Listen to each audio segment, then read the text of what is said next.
Hi everyone, it's me Darlene jumping in with a video from my office.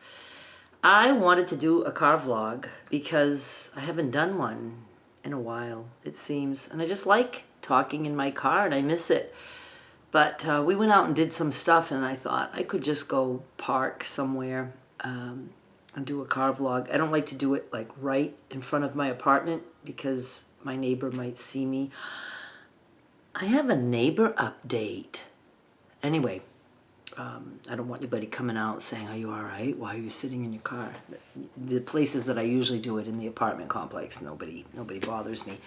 So, but I didn't do a car vlog, and I am sitting here now, and I'm getting ready to finish up some stuff, and I'm going to have one of my other scrap packs up for grabs to my $10 bulk savings shoppers, and I told them I'd either have it for them tonight, which is my sale day, this is a Monday, or maybe tomorrow.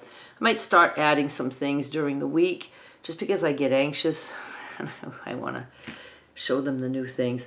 But this is a scrap pack made with some really cool prints, and I might show it. I really want to start, letting people know on the outside what you can get if you come into the inside, become a patron. And I know it sounds complicated because I do 3 different price points. I have the least expensive is the bulk savers. They pay $10 a month, but they get lower prices. And then flash sale people, they pay $5 per month to be in the club, but then they pay a little bit more. And then eBay is for anybody, even outside the USA, but you have to pay the shipping, as long as you're part of the eBay international shipping program. I don't know what they're calling it exactly, but that's what it is. And then and they pay the most because I pay a hefty eBay fee, which is fine. People, every time I say that, say, "Oh, go try Etsy or do this or that." Now, Etsy, I was on Etsy for 3 hours a few years ago, and I was like, no, my shoppers know me from eBay. I've been on eBay over 24 years now. It was 24 years in January, and this is March 2024. I started in January 2000. So that's my place, and I like that. But I want people to see sometimes and try to reel them in. And now that I have help with Joe, and he is so incredibly helpful with the sorting and stacking of the squares. So that is really good. And we have a lot of scrap pack ideas, and we'll be moving forward with that. What did I want to tell you? Oh yeah, so is there anything else business-wise that I need to mention? I don't think so. You do save a significant amount. I have quite a few people who shop for me on eBay. And sometimes the one item you buy would have been more than $5 cheaper in one of my exclusive shopping sites. I hate, to see people pay more. I don't know. I just want everybody to get a bargain. But it's up to you. I will always still sell on eBay. And it's fun because, I just have those other 2 platforms, and then I have eBay, and it just trickles down. And then if things don't sell, like if they're, there's too much, like, 10 half-yard cuts or whatever, some people buy big like that. And then if they don't, I get to take that fabric and cut it down to other things. It all works, and I enjoy it. I enjoy it so much. Okay, let me give you a neighbor update. If you remember, I have a neighbor, and for like the first year, maybe not a whole year, I can't remember all the dates, but she and I always talked, and she lives right next door to me. And so where I used to park, which is like behind me, when I would get out of my car in the summer, spring, summer, fall, she's outside a lot, and she would always ask me to sit down, and I would. And at the beginning it was nice. When my mother died, it gave me somebody to talk to other than Derek. And when the weather was nice, I didn't mind taking a break, getting away from work and going and sitting with her.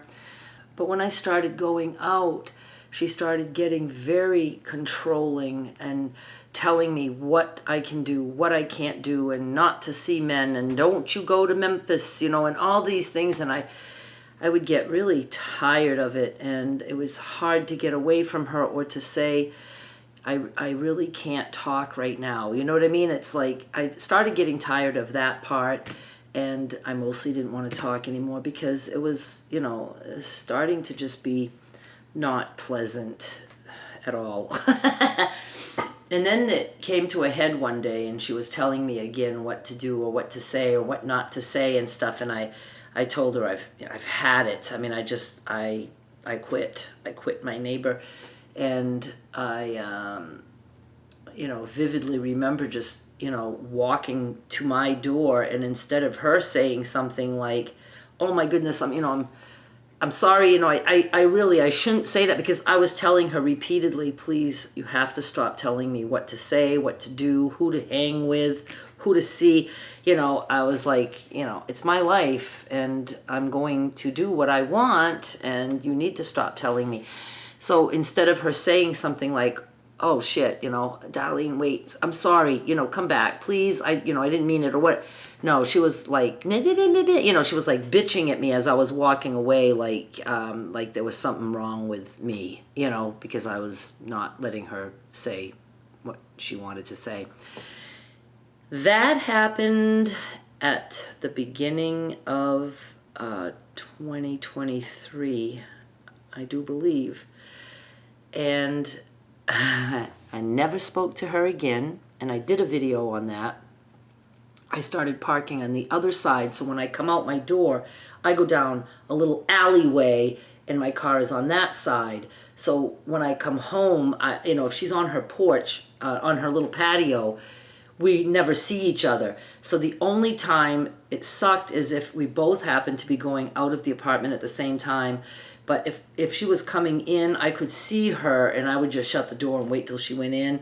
So I never spoke to her. We might have like been close in proximity a couple of times, never spoke.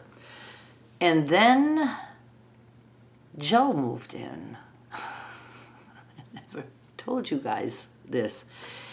I don't remember like what day of the week it was, but we moved in, and Derek helped us move from a U-Haul, and that was like in the afternoon, early evening, and then we had the U-Haul there all night. So it was daytime, and I'm sure my neighbor, whose name is Bonnie, was all eyes. I mean, her vehicle was here parked, so I knew she was home. It was daylight, and we were moving stuff. And then the next day, we returned the U-Haul, and I remember Joe going somewhere, and when he left, my phone rings, and it was Bonnie, and I didn't recognize it because I took her out as a contact, so I answered, and it was her, and she said, "This is what I heard. Can you help me hook up my bra?" That's what I heard in a very southern accent. "Can you come over and help me hook up my bra?" You know, something like that. It just sounded like that to me. Now, of course, I'm not going to say no, and I know what it's like to put a bra on. I can't hook up my bra in the back, so I always have front closure bras. Makes it easy. So I figured she's got a back closure, and for whatever reason, I don't know, she can't put her bra on, and she needs me to come over. Now, it didn't snap that Joe had left, and now she was going to have me over there to be able to ask me questions. And she did have, I guess, a good reason to have me come over, but it wasn't for her bra. She wanted me to hook up her dryer. But the way she said it, it's like it had syllables, like bra. You know, I don't know. I thought she said hook up. And I know she used the words hook up because that made sense. You hook up a bra, right? But she wanted me to hook up her dryer. And they had moved it. They had put in flooring for her, something different flooring. And she could not plug it in. She wanted me to hook it up. And so I did that. And then she wanted to just tie me down and know everything that's going on. And I was very vague. I didn't even say anything about Joe was moving in. She's like, well, how have you been? And I was like, oh, I've been good. And I just kept it very, very, like I wasn't going to be her buddy. And I walked to the door. She wanted me to sit down, and I said, no, I'm not sitting down. I said, I've got a lot of stuff to do. And I can't even remember if she asked that night about Joe, and what I said, because that was last fall.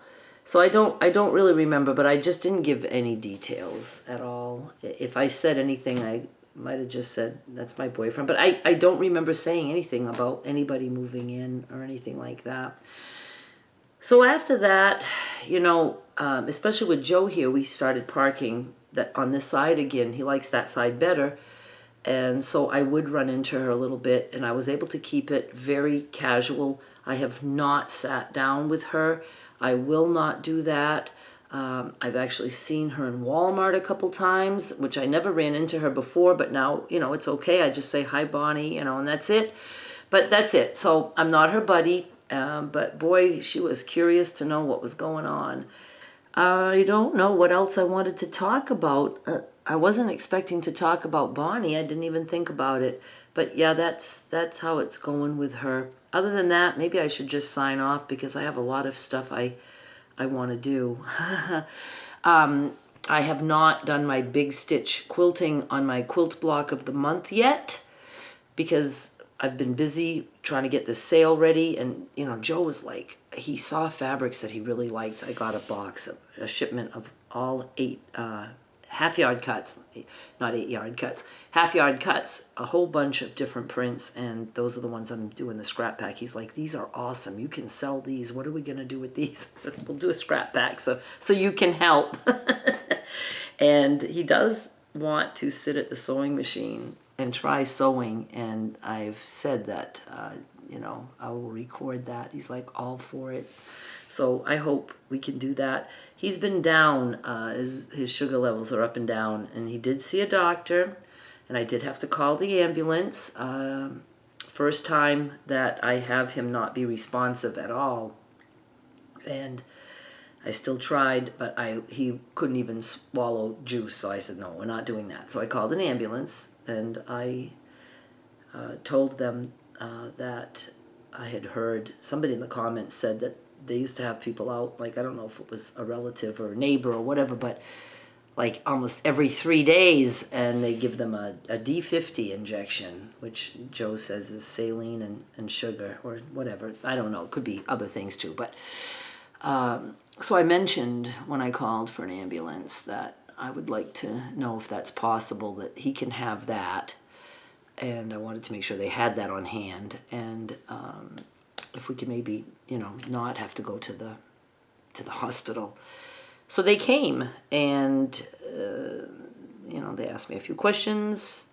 They've been with Joe a few times already, and they said, we'll do the D50 for you. And I said, all right. And I'm telling you, you ever see Pulp Fiction, that scene where the girl is ODing, but they stabbed her in the chest, if I remember right, and she's like, she just wakes up. Well, he wasn't dramatic like that, but as soon as they started pumping that into him, he's like, what is going on? Why is everybody here? He was just wide awake. I was like, wow. I'm like, I need some of that stuff, but obviously I'm not going to give him something that has to go in a vein.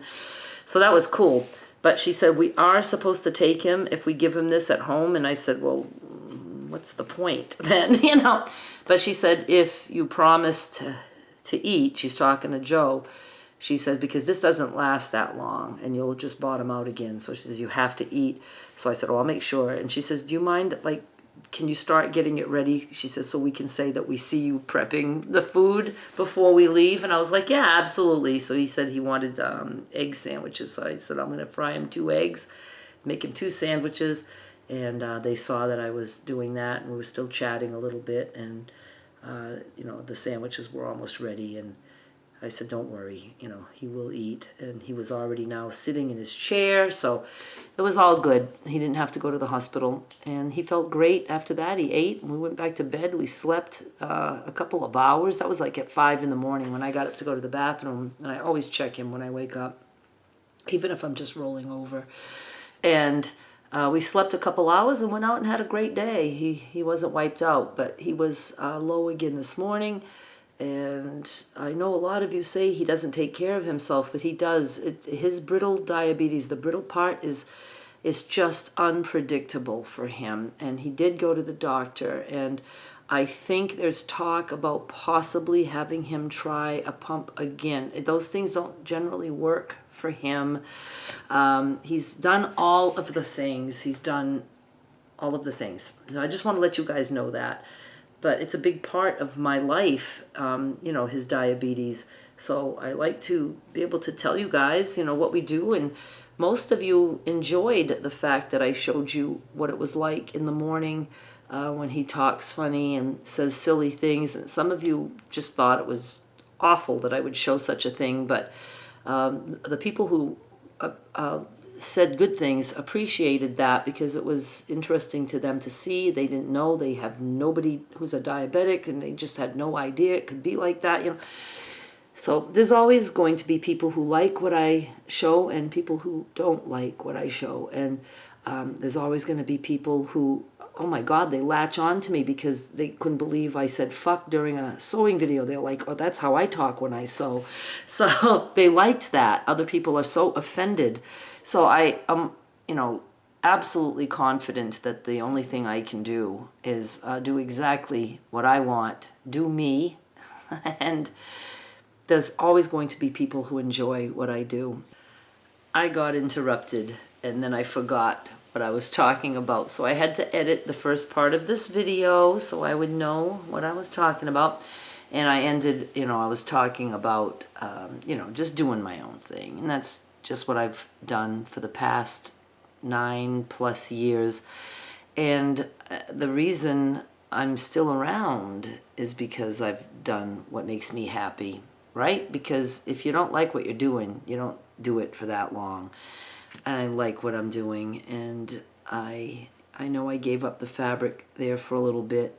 It was a weird time for me, and I just, had just started going out so much, and I wanted to do that, and I did that. And again, people gave me, shit about, oh, you're just, switching one addiction to another. It was booze to selling fabric to now going out. And who cares? I was having fun, and I wasn't drinking, so I don't care if I want to give up fabric for a while and go dancing every night, as many nights as I could. And then that got a little bit old, and, met Joe, and then now there's this whole new journey, and I'm just really happy and enjoying my life, and I'm glad to have fabric back, and I might quit it again and then bring it back again. This wasn't my first run with fabric the past 6 or 7 years. I did it at the very beginning of my online career. I sold fabric, and and then stopped, and then did it again, and then I did it again. So I just go like that. I go with the flow, and I'm just having a good time. And I just hope that you guys can put up with all the things that I change back and forth. And for a long time I did crafts, and then I didn't do any crafts, and now I'm back to doing some crafts. And I know I make a lot of promises, and it's usually just me thinking out loud, and I shouldn't do that. But, I wish I had more time to do all the things I want to do, but I don't. And I guess now I'm just rambling, so I'm going to let you know, though, that I still have the Christmas scrap packs available. Some. We still have more to cut of other things that I want to try, maybe.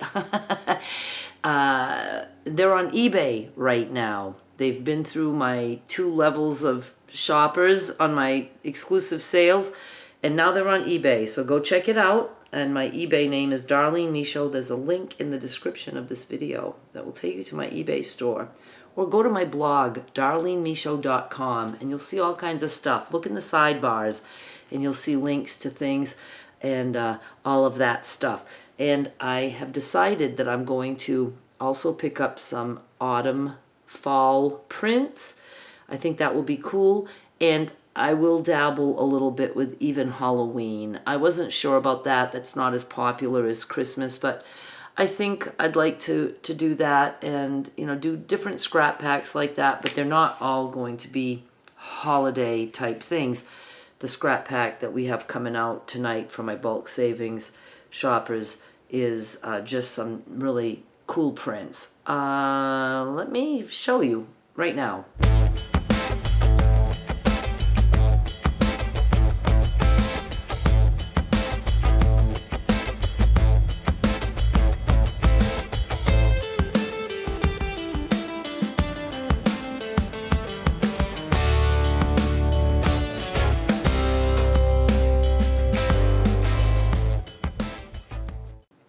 I couldn't remember. Yes, I had already taken the pictures, and it is 40 prints.